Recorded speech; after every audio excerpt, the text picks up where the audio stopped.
महाराष्ट्रातल्या तर देशभरामध्ये छत्रपती शिवाजी महाराज यांची जयंती मोठ्या उत्साहात साजरी केली जाते। आग्र्यामध्ये देखील आता छत्रपती शिवाजी महाराज यांची जयंती जी आहे ती मोठ्या उत्साहात साजरी केली जाते। मी सध्या आग्र्याच्या लाल किल्ल्या बाहेर या ठिकाणी जर बघितलं छत्रपती शिवाजी महाराज यांच्या पुतळ्याची जी आहे ती या ठिकाणी पुष्पवृष्टीने जी आहे ती सजावट केल्याची पाहायला मिळत आहे। या ठिकाणी देखील मोठ्या उत्साहाने जे आहे ते छत्रपती शिवाजी महाराज यांची जयंती जी आहे ती या ठिकाणी साजरी करण्यात येत आहे।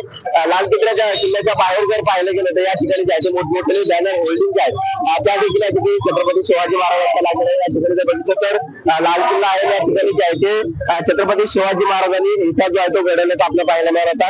या ठिकाणी सुट्ट्या जी आहे ती छत्रपती शिवाजी महाराजांनी केली। त्यामुळे आग्रा किल्ल्यावरती मागील 4 वर्षापासून जर पाहिलं गेलं तर शिवजयंती मोठ्या उत्साहात साजरी केली जाते।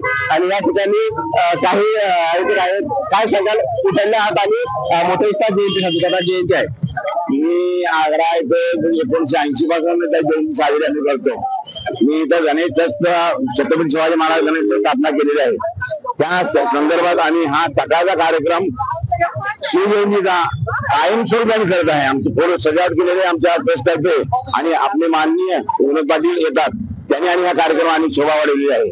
ते स्वतः वरून आज संध्याकाळी सीएम महाराष्ट्राचे आणि उपसीएम डेप्युटी सीएम एकनाथ शिंदे हे सुद्धा येणार आहेत। आणि छत्रपती शिवाजी महाराज हे काय आहे कशाला अन्याय लढणारे आमचे शिवाजी महाराज, परिस्थितीला माता मानणारे आणि जमलं तर हिंदू स्वराज्याचे पायाभरणी पण त्यावेळी केलेली आहे। महाराष्ट्रात युतीमध्ये आले आपल्याला महाराजांची पायाभरणी करणारे आमचे शिवछत्रपती अन्याय लढणारे त्यांची प्रेरणा घेऊन आणि अखंड हिंदुस्थान बादशाहाला नमून पुऱ्या त्यांच्या नीतीला संपवण्यासाठी अखंड वारसा 32 वर्ष महाराष्ट्रात राहिला आणि महाराष्ट्र संपला।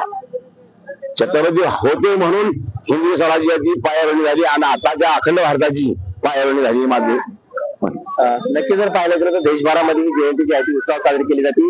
आज आग्र्याच्या लाल किल्ल्यावरती देखील मुख्यमंत्री देवेंद्र फडणवीस उपमुख्यमंत्री एकनाथ शिंदे असणार आहेत। या ठिकाणी छत्रपती शिवाजी महाराजांनी लाल किल्ल्याचं नातं काय आहे एक ऐतिहासिक क्षण जे आहे तो देखील या ठिकाणी दाखवला जाणार आहे। आग्र्याहून विजय चिडे, छत्रपती संभाजी।